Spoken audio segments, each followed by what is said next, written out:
welcome back to the Starters, where we're very, very happy to be joined by Raptors head coach Dwane Casey. Coach, thanks for coming in. Thank you, Skeets. Thank you a lot. I watch you guys all the time. Know you from Canada, so thought we'd come in and give a little Canadian love. Yeah, we appreciate you coming down here.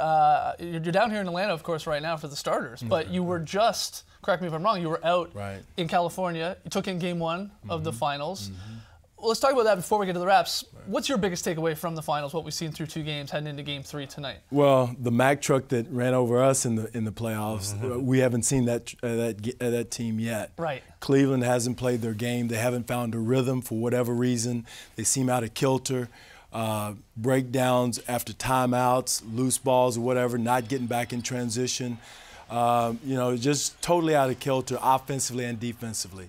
And, you know, everyone's talking about playing fast, playing fast, playing fast. Yeah, what do you think about that? Well, again, there's a pace. I don't want to say you don't want to walk it up and just go, you know, try to go. But there's a pace you got to play at, I think, for them to be effective. I don't think you can get in a windshield wiper game against a high-powered offensive team like Golden State. Right. But there's a pace that Cleveland can get where they can get the rest, all right, make Golden State play something similar to defense, get the ball to the weak side, then score. Right. Again, just to get a rhythm and make Golden State play their game, play defense against what they want to do. I think you get LeBron in the post a little bit more, Love in the post a little bit more.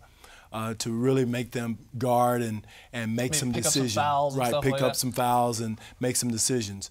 And then not turn it over. I thought in Game 1 there was way too many live ball turnovers where Golden State was off to the races. Right.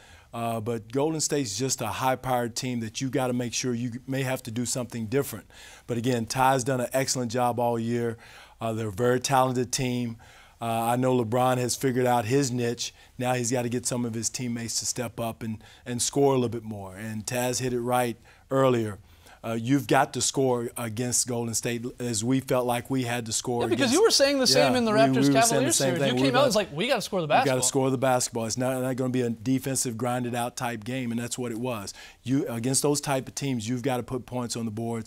And right now, Korver, Darren Williams, a lot of their J.R. Smith haven't found the rhythm offensively to put points on the board. Well, let's address this rumor. When you were out in California, you know, the Raptors fans went nuts. They saw Dwane, Coach Casey, is meeting with Kyle Lowry and DeMar DeRozan's there and Norman Powell's there. He's going to the game.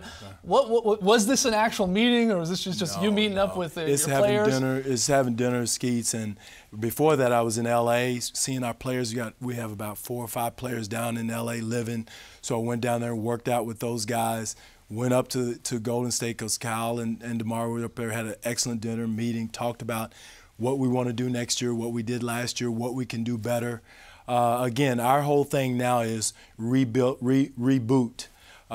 We've kind of made things hard on ourselves. We started out at scratch, and now we've built something, and now you want to build it to be sustainable. After the All-Star break, we were second in the NBA in defense. So, you know, all the woe is me that it's all broke. It's not. But we just got to reboot, reload, get the guy with some continuity. We brought in great acquisitions we had with Serge and P.J. Tucker after the All-Star break in the trade deadline. You know, again, we got better defensively. Now we got to internally improve, get our guys shooting the 3 better, and because we've got some excellent young pieces. And again, Messiah, we may look to add a couple more pieces, but yet and still, it's about our younger guys getting better, especially from the 3. So what are the on-court, like, tangible differences you want to see going into September when you get into camp and then as the games get going? Well, Taz, I think we got to make more threes. You know, again, we're one of the it was 3 teams in the NBA last year that were in the top 10 in offensive efficiency and defensive efficiency. It was us, Golden State, and San Antonio. So again, we were number 1 in offense early until February. But again, it's shooting the 3, making sure we make the 3 ball a big part of our game. And not necessarily shooting more 3s, but shooting less non-paint 2s. And again, that's hard to say because our best player, one of our best players, is one of the best in the league at doing it. So but again, he can quarterback a little bit more, get into the paint, kick out, and do some more things to create a 3 ball. He did that better as the season went on. He sure did. He really did. And so the growth, again, it sounds every year we're getting better and better and better. I know it's not tangible as far as getting swept by Cleveland, but I still think we're growing as a team, as an organization. We want to make sure our culture stays strong to build something that's sustainable. Again, it's an instant world. Everybody wants it yesterday.